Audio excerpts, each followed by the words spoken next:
Hello everyone, welcome back to my YouTube channel EM learners. I hope आप सब अच्छे होंगे। तो चलिए गाइस, आज की वीडियो को स्टार्ट करते हैं। तो आज हम डिस्कस करने वाले हैं आपका UGC नेट का पेपर, जो कि आपका अभी कुछ महीने पहले हुआ है। तो आपके UGC नेट के 2 पेपर कराए गए थे, वो भी एजुकेशन सब्जेक्ट से। जैसे कि आप स्क्रीन पर देख पा रहे हो, ये आपका एजुकेशन सब्जेक्ट का पेपर है। तो इसके जितने भी क्वेश्चन हैं आज हम वो सब डिस्कस करने वाले हैं। ये पेपर जो है आपका 14 मार्च 2023 में हुआ था। आज हम इसे डिस्कस करने वाले हैं और इसके जो आंसर है वो आपके आंसर की जो प्रोवाइड कराई गई थी उसके अकॉर्डिंग जो है आज आपको बताए जाने वाले हैं। तो आप अगर चैनल के साथ नए जुड़े हो तो आप चैनल को सब्सक्राइब कर लीजिए, क्योंकि यहाँ पर UGC नेट के जितने भी प्रीवियस पेपर है एजुकेशन सब्जेक्ट से रिलेटेड वो सब आपके यहाँ पर सोल्व कराए जाएंगे। और इसकी PDF जो है आपको टेलीग्राम चैनल पर शेयर कर दी जाएगी, तो आप टेलीग्राम चैनल पर भी जुड़ जाना। तो ये जो पेपर है आपका, ये आपका दिसंबर 2022 के लिए हुआ था, और जो अब आप तैयारी कर रहे होंगे वो आप जून 2023 के लिए कर रहे होंगे, जो कि आपका UGC नेट का पेपर होगा। और ये जो पेपर अगर आप सॉल्व करते हो, क्योंकि आपके UGC नेट में 20 से 30% जो है रिपीटेड क्वेश्चन पूछे जाते हैं, जो कि आपका मेन सब्जेक्ट होता है पार्ट सेकंड, उससे रिलेटेड। तो आपको प्रीवियस पेपर ज़रूर लगाने होंगे, ताकि जिससे जो है आपको क्वेश्चन में बहुत हेल्प मिले, आपकी प्रैक्टिस हो जाए, आपको पता लगे कि आपके UGC नेट में क्वेश्चन किस तरीके से पूछे जाने वाले हैं। जो आज हम क्वेश्चन डिस्कस करेंगे उसके आंसर जो है आपके UGC नेट के द्वारा जो फाइनल आंसर की प्रोवाइड कराई गई थी उसके अकॉर्डिंग जो है आज मैं आपको बताने वाली हूँ। तो चलिए सबसे पहले वाला क्वेश्चन डिस्कस करते हैं, जो कि आपको स्क्रीन पर दिखाई दे रहा होगा। दर्शन शास्त्र के निम्नलिखित भारतीय समुदाय में से कौन सा वैदिक प्राधिकार को निरस्त नहीं करता है। आपको ये हिंदी और इंग्लिश दोनों में दिखाई दिए जाएंगे, ताकि जो भी बच्चे हिंदी मीडियम के हैं वो भी कर पाए और जो भी बच्चे इंग्लिश मीडियम से हैं वो भी यहाँ पर आकर अपनी प्रैक्टिस कर पाए। तो यहाँ पर जो आपका आंसर होगा वो आपका आंसर नंबर C, सांख्य दर्शन का सही आंसर हो जाएगा। मैं आपको आंसर को ज़्यादा डिस्कस नहीं करेंगे, क्योंकि वीडियो आपकी बहुत लंबी हो जाएगी। तो मैं आपको आंसर बताती चलूँगी, आप उसी के अकॉर्डिंग अगर आपको डाउट है तो आप मुझे कमेंट बॉक्स में पूछ लेना। तो अगला क्वेश्चन डिस्कस करते हैं। निम्नलिखित में से कौन सा सिद्धांत सामाजिक गतिशीलता की अवधारणा से संबंधित नहीं है। आपके नोट से रिलेटेड बहुत सारे क्वेश्चन आपको पूछे जाएंगे। तो इसका जो आंसर है आपका 4th, मानकीय सिद्धांत। मानकीय सिद्धांत ही ऐसा है जो आपका सामाजिक गतिशीलता से संबंधित नहीं है। ये आपका यहाँ पर जो था आपका ये इंग्लिश में हो गया, इंग्लिश वाले बच्चे भी देखते चले। अगला क्वेश्चन डिस्कस करते हैं। बौद्ध दर्शन के अनुसार दुख की 12 कड़ियों में से चौथी, 8वीं और 12वीं कड़ी का सही चयन कीजिए। तो आपके बौद्ध से रिलेटेड आपकी 12 कड़ियाँ होती है, तो इन्होंने सिर्फ आपसे चौथी, 8वीं, 12वीं पूछा है। तो इसका जो आंसर है आपका आंसर नंबर B जो है वो सही हो जाएगा। मन, शरीर, संगठन, तृष्णा, दुख, ये आपकी जो है चौथी, 8वीं, 12वीं कड़ी में आते हैं। तो आपका सेकंड जो है वो सही हो जाएगा। अगला क्वेश्चन देखते हैं, ये आपका इंग्लिश में हो गया।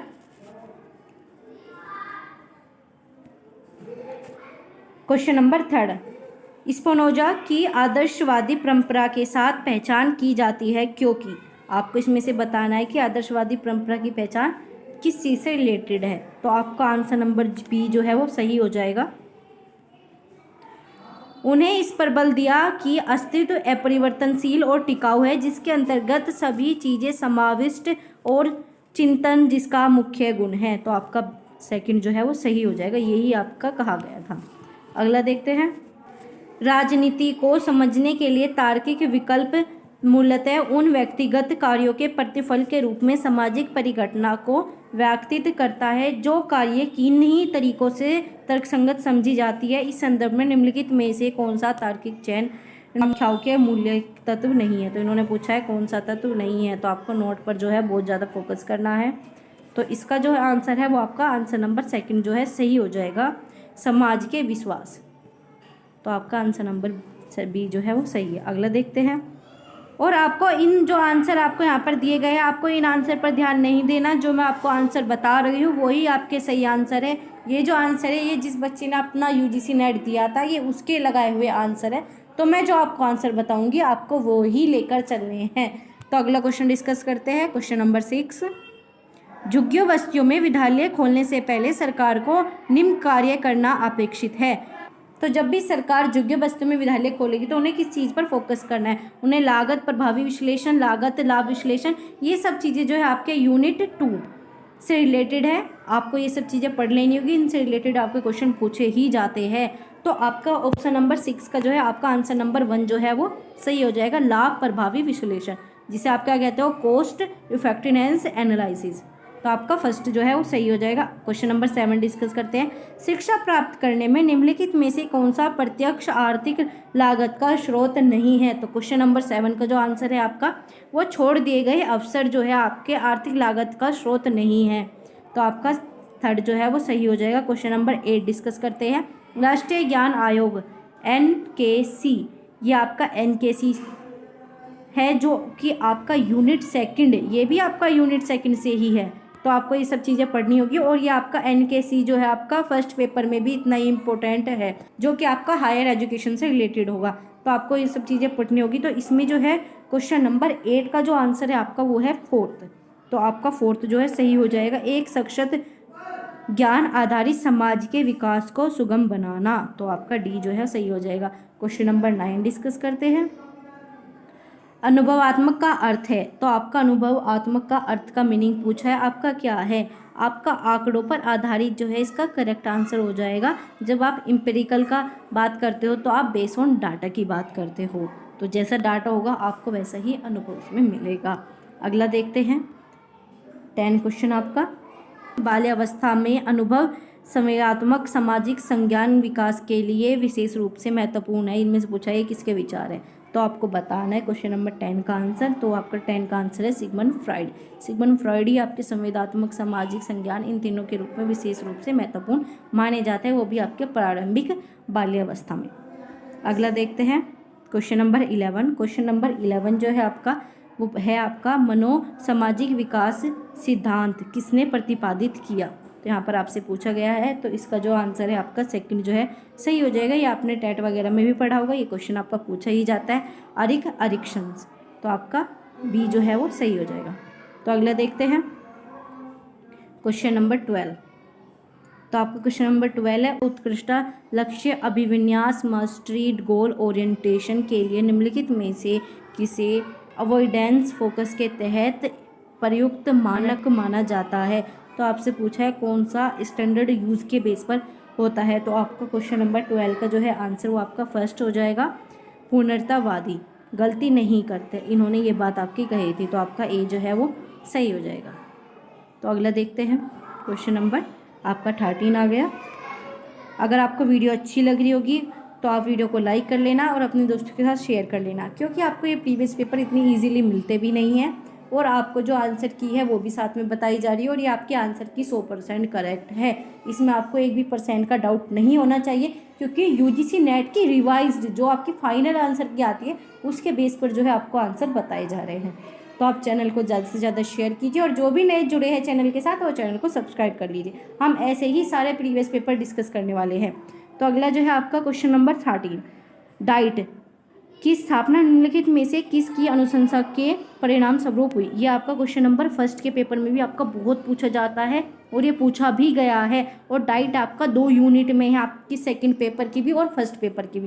ये फर्स्ट पेपर यूनिट 10 से लिया गया है। तो जब आप पेपर सेकंड की बात करते हो तो आपका यूनिट सेकंड में भी है और ये आपका यूनिट आपका 10 जो आपकी समावेशी है उन दोनों में से रिलेटेड है। तो आपका इसका जो आंसर हो जाएगा आपका क्वेश्चन नंबर 13 का वो हो जाएगा आपका फोर्थ। राष्ट्रीय शिक्षा नीति ने ही इसे लाने की बात कही गई थी। अगला देखते हैं वो भी 86 में, आपको ये बात ध्यान रखनी होगी। अगला देखते हैं क्वेश्चन नंबर 40, अध्यापक शिक्षा संस्थान निम्नलिखित में से किसके द्वारा दिया गया है? तो आपसे ये पूछा है। मैंने आपको पहले भी बताया था अगर आप एमएड के 4th सेमेस्टर में हो तो आपको ये वाला सब्जेक्ट लेना होगा। अगर आप टीचर एजुकेशन लेते हो तो इससे रिलेटेड आपको बहुत सारे क्वेश्चन देखने को मिलेंगे ही, ये आपके फिक्स है। आपके 2022 में भी इससे 16 नंबर तक के क्वेश्चन आपको देखने को मिले थे और आपके टीचर एजुकेशन जो है फर्स्ट पार्ट में भी बहुत ही मेन रोल प्ले करता है, क्योंकि जैसे कि आपकी हायर एजुकेशन होगी वो भी सब टीचर एजुकेशन से रिलेटेड है। तो आपको टीचर एजुकेशन वाला ही सब्जेक्ट लेना है, आपके लिए वो बहुत हेल्पफुल होगा। तो आपको इसमें बताना है 14 का जो है आंसर क्या है। तो आपका 14 का जो आंसर है वो आपका नेक के द्वारा ही आपका अध्यापक शिक्षण संस्थान की बात की गई थी, क्रिएट करने चाहिए। बहुत से बच्चे इसका आंसर NCTE लगाते हैं, नहीं, इनका मतलब क्या होता है आपको ट्रेनिंग देना, प्रशिक्षण देना टीचर को, ये सब। लेकिन जो आपके संस्थान वगैरह से रिलेटेड है उसमें जो आपका नेक आ जाएगा, नेक ने ही इस पर बात की गई थी। तो आपका फोर्थ जो है वो सही हो जाएगा। अगला क्वेश्चन देखते हैं, क्वेश्चन नंबर 15। तो आपका क्वेश्चन नंबर 15 में आपसे पूछा है, राष्ट्रीय शिक्षा नीति 2022 के अनुसार निम्नलिखित में से कौन सा कथन विद्यालय शिक्षकों के सतत वर्तित्व विकास के संदर्भ में ठीक है। तो आपको इसमें से बताना है कौन सा आपका ठीक है। तो आपके पास यहाँ पर ये 4 ऑप्शन आपको दिए गए हैं। तो आपका 15 का आंसर जल्दी से अगर आपको पता है तो आप मुझे कमेंट बॉक्स में लिख सकते हो। तो आपका इसका आंसर जो है सेकंड हो जाएगा। प्रत्येक विद्यार्थी अध्यापक को प्रतिवर्ष 50 घंटे, तो इन्होंने कितना कहा है आपको, 50 घंटे जो है आपके सतत विकास कार्यक्रम, मतलब 50 घंटे तक आपको प्रशिक्षण या फिर आपको ट्रेनिंग वगैरह जो है देनी है। जो टीचर बन चुके हैं आपके, मतलब इन सर्विस में भी देनी है। तो यहाँ पर आपके 50 घंटे की बात की गई है साल में। तो आपके यहाँ पर जो है बी जो है वो सही हो जाएगा। इस चीज़ का आपको ध्यान रखना है। अगला क्वेश्चन देखते हैं, क्वेश्चन नंबर 16 आपका, निम्नलिखित में से क्या चिंतनशील शिक्षण का उदाहरण नहीं है। तो आपको बताना है कौन सा उदाहरण नहीं है। तो आपका जो सेकंड है वो सही हो जाएगा। पाठ्य पुस्तक पठन में जो है आपकी चिंतनशील की कोई बात नहीं की गई है। जब कक्षा की रिकॉर्डिंग होती है तब भी बच्चे उसे ध्यान से सुनता है, ये सब चीज़ें। लेकिन जब आपके जर्नल लेखन होता है तब तो उस बच्चे को बहुत ही चिंतनशील लगाना पड़ता है। और जब बच्चा प्रतिपुष्टि फीडबैक प्राप्त करता है तब भी उसका चिंतन लगता है। लेकिन जो आपका रीडिंग टेक्स्ट बुक है उसमें आपका चिंतनशील नहीं लगता। तो आपका बी जो है यूजीसी नेट ने सही माना है। अगला देखते हैं, क्वेश्चन नंबर 17 आपका। तो इसमें जो है आपसे पूछा गया है, प्रसिद्ध पुस्तक फाउंडेशन ऑफ एजुकेशन के लेखक कौन थे। ये आपका यूजीसी नेट में भी पूछा जाता है और ये आपका टेट में भी पूछा जाता है। तो जो बच्चे टेट वगैरह दे के आए हो तो उन्हें इस चीज़ का आंसर पता होगा। तो आपका विलियम किलपैट्रिक, तो आपका विलियम किलपैट्रिक के द्वारा ही फाउंडेशन ऑफ एजुकेशन बुक लिखी गई थी और ये आपका 1926 में लिखी गई थी। अगला क्वेश्चन देखते हैं, क्वेश्चन नंबर 18 आपका, निम्नलिखित में से कौन सा पाठ्यक्रम अभिकल्प का स्रोत नहीं है। अभिकल्प क्या होता है आपका डिज़ाइन, कौन सा ऐसा यहाँ पर दिया गया है जो आपका करिकुलम डिज़ाइन का सोर्स ही नहीं है। तो आपको इसका आंसर जो है बताना होगा। तो जो इसका आंसर है वो आपका सेकंड जो है आंसर करेक्ट हो गया। स्रोत के रूप में अर्थव्यवस्था का आपका पाठ्यक्रम से रिलेटेड कोई भी मैटर नहीं होता। जबकि आप विज्ञान को भी अपने पाठ्यक्रम में ऐड करोगे, आप समाज को भी करोगे और ज्ञान को तो करोगे ही, लेकिन जो आपकी अर्थव्यवस्था है वो नहीं होती। तो आपका ऑप्शन नंबर बी जो है वो करेक्ट हो जाएगा सेकंड। अगला क्वेश्चन देखते हैं आप, क्वेश्चन नंबर 19 आपका, तकनीकी वैज्ञानिक पाठ्यक्रम का विकास करने वाले निम्नलिखित दृष्टिकोण को ध्यान केंद्रित किया गया है। तो आपको 19 का क्वेश्चन बताना होगा। इसमें आपको दिए गए विषयनिष्ठ, व्यक्तिगत, सार्वभौमिक, सर्वोदय। तो आपका इसका जो आंसर है आपका वो आपका थर्ड जो है करेक्ट हो जाएगा। आपका थर्ड में आपका क्या दिया हुआ है, सार्वभौमिक पर जो है आपका ज़्यादातर ध्यान गया है, क्योंकि आपका विषयनिष्ठ, व्यक्तिगत वो सब सार्वभौमिक के अंदर ऑटोमेटिक आ जाएंगे। तो आपका अगला क्वेश्चन है 20, निम्नलिखिट में से कौन सा टायलर द्वारा सुझाए गए 4 सिद्धांतों में से मूलभूत सिद्धांत नहीं है। तो आपको बताना है कौन सा जो है टायलर द्वारा समझाए गए सिद्धांत से रिलेटेड नहीं है।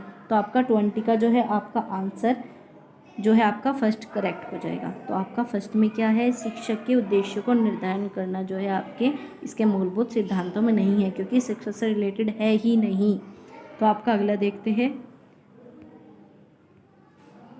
क्वेश्चन नंबर 21, जब समूह के बीच विचारण समूह के अंदर के विचारण से उल्लेखनीय रूप से अधिक है तो माध्यमों के बीच के अंतर केवल किस रूप से आरोपित हो सकता है। तो आपके 21 का जो है आपका आंसर है वो है प्रतिदर्श त्रुटि से। तो आपका जो है सैम्पलिंग से ही आपका मध्यमानों के बीच जो है अंतर को आरोपित किया जा सकता है। तो आपका ए जो है वो सही हो जाएगा। अगला क्वेश्चन देखते हैं आपका 22।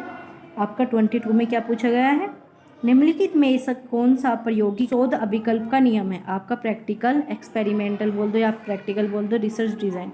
एक्सपेरिमेंटल रिसर्च डिज़ाइन क्या होता है, जो आप करोगे, आप जो एक्सपेरिमेंट करोगे विभिन्न प्रकार के। तो आपका 22 का जो आंसर है वो आपका फोर्थ हो जाएगा। फोर्थ क्यों हो जाएगा, क्योंकि उपचार विचरण में अधिकतम करना तथा त्रुटि को न्यूनतम करना ही इसका मेन नियम होता है, इसका मेन रूल होता है। तो आपका फोर्थ जो है वो सही हो जाएगा। ये आपका यूनिट 6 जो कि आपकी यूनिट 6 आपकी यूनिट 6 से रिलेटेड है, रिसर्च इन एजुकेशन, ये उससे लिया गया है। अगला क्वेश्चन देखते हैं, दिए गए वितरण, आपको ये वितरण दिया है, इसमें आपको विचलन का योग बताना है। तो आपको इसमें आपको ऊपर इंग्लिश में बताया गया, नीचे आपका हिंदी में है। तो आप इसमें बताओ 23 का आंसर क्या है, तो आपका 23 का जो आंसर है आपका वो आपका थर्ड हो जाएगा। थर्ड क्यों हो जाएगा, वो आप अपना जब आप करोगे, ये आपका किस पार्ट से रिलेटेड है, ये भी आपका यूनिट 6 से रिलेटेड है, ये आपका रिसर्च में ही इंक्लूड किया गया है। आपकी स्टैटिक जो है आपकी एजुकेशन सब्जेक्ट में यूनिट 6 में आपको देखने को मिलेगी। तो आपका 40 जो है इसका करेक्ट आंसर हो जाएगा। क्वेश्चन नंबर 24 डिस्कस करते हैं। आपके 24 में आपसे पूछा गया है, एक निश्चित परीक्षण में विश्वसनीयता गुणांक का अधिकतम मूल्य होता है। तो आपके क्वेश्चन जरूर पूछे जाते हैं स्टैटिक्स से रिलेटेड, आपके 2 या 3 क्वेश्चन जो है आपको एग्जाम में देखने को मिलेंगे। तो आपका इसका जो है थर्ड आंसर सही हो जाएगा, क्योंकि आपका हमेशा ये अधिकतम जब बताएगा तो आपका इसी में ही बताएगा, +1 पॉइंट से ज़्यादा आपको नहीं बताता। और जब आपका माइनस में बताएगा तो आपका -1 पॉइंट ये बताएगा। तो आपका जो इसका है थर्ड आंसर सही हो जाएगा। अगला क्वेश्चन देखते हैं 25 में आपसे क्या पूछा गया है, एक अध्यापक छात्रों की उन प्रभुत्व विश्वासों और व्यवहारों जो उन पर प्रभुत्व जमाए हुए हैं पर प्रश्न उठाने तथा चुनौती देने में सहायक है। इन सब चीज़ों को आप एक बार पढ़ लेना, मैं आपको इसका आंसर बता देती हूँ। आपका 25 का जो आंसर है वो आपका थर्ड आंसर हो जाएगा, आलोचनात्मक शिक्षण शास्त्र। ये वाला आपका क्रिटिकल पेडागोजी आपका एक मेन टॉपिक है जो कि आपको पढ़ना होगा जब आपकी यूनिट पेडागोजी, एंड्रागोजी और उसमें क्रिटिकल पेडागोजी ये पूछे ही जाता है। ये आपका इंपॉर्टेंट क्वेश्चन है। इसमें क्या कहते हैं कि इसमें बच्चों को सिखाओ मत, बच्चों को ऐसा बनाओ कि वो खुद सीख सके, वो समझ सके, बच्चों को रटने वाला मत बनाओ। इन्होंने ये बात कही गई थी। तो इसमें जो आप यहाँ पर पढ़ोगे तो इसमें यही बात की गई है कि रचनात्मक कार्य को बढ़ाने की, तो बढ़ाने की बात आपकी क्रिटिकल पेडागोजी में ही होगी। आपको ये आपको ध्यान रखना होगा, ये आपका बहुत ही मोस्ट इंपॉर्टेंट क्वेश्चन है और इससे पूछे जाते ही है। तो आइए आपके 25 क्वेश्चन हो गए। अगर आप चाहते हैं मैं आपके बाकी भी क्वेश्चन डिस्कस करूँ तो मुझे कमेंट बॉक्स में बता देना। वैसे मैं आपके आज 50 क्वेश्चन कराने वाली थी, लेकिन वीडियो जो है आपकी बहुत लंबी हो जाएगी, तो आज हम 25 क्वेश्चन ही रखते हैं। अगली वीडियो में हम 25 क्वेश्चन डिस्कस करेंगे। इसकी PDF जो है मैं आपको टेलीग्राम चैनल पर शेयर कर दूँगी। और अगर जो भी स्टूडेंट नए जुड़े हैं वो चैनल को सब्सक्राइब कर लें। और आपको किसी भी प्रकार का डाउट है तो आप मुझे कमेंट बॉक्स में लिख देना। और आपका UGC नेट जून का पेपर जो है आपको 13 से स्टार्ट हो जाएंगे, 13 से लेकर 22 जून तक। तो आपको अपनी तैयारी करते रहने चाहिए और आप जितने ज़्यादा PYQ लगाओगे वो आपके लिए उतना ही ज़्यादा हेल्पफुल होगा। तो आपके 25 क्वेश्चन जो है आपको समझ में आए होंगे।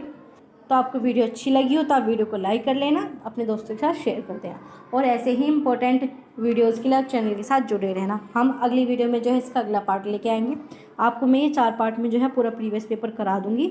और आपका जो दूसरा पेपर था, क्योंकि 2022 के जो पेपर आपके मार्च में हुए थे उसमें आपके एजुकेशन सब्जेक्ट के 2 पेपर हुए थे, आपके 2 शिफ्ट में कराए गए थे। तो ये आपका एक शिफ्ट का तो मैंने स्टार्ट करा दिया है, जो दूसरी शिफ्ट का है उसके भी आपको जल्दी ही मैं करा दूँगी। पहले ये वाला पेपर आपका पूरा कंप्लीट करा दूँ तो इसके पास जो है आपके पास 200 क्वेश्चन हो जाएंगे। आपके सिर्फ एजुकेशन सब्जेक्ट से रिलेटेड 200 क्वेश्चन हो जाएंगे। और आप 200 क्वेश्चन में जो आपको ये बाकी के ऑप्शन दिए हुए हैं आपको इन पर भी काम करना है। तो आपके कितने क्वेश्चन हो जाएंगे, आप देखो आपके पास इतने सारे प्रैक्टिस के क्वेश्चन हो जाएंगे कि आपके UGC नेट में बहुत हेल्प हो जाएगी। आपका GRF जो है आराम से मिल जाएगा। तो आप जितनी ज़्यादा प्रैक्टिस करोगे उतना आप GRF के पास होंगे।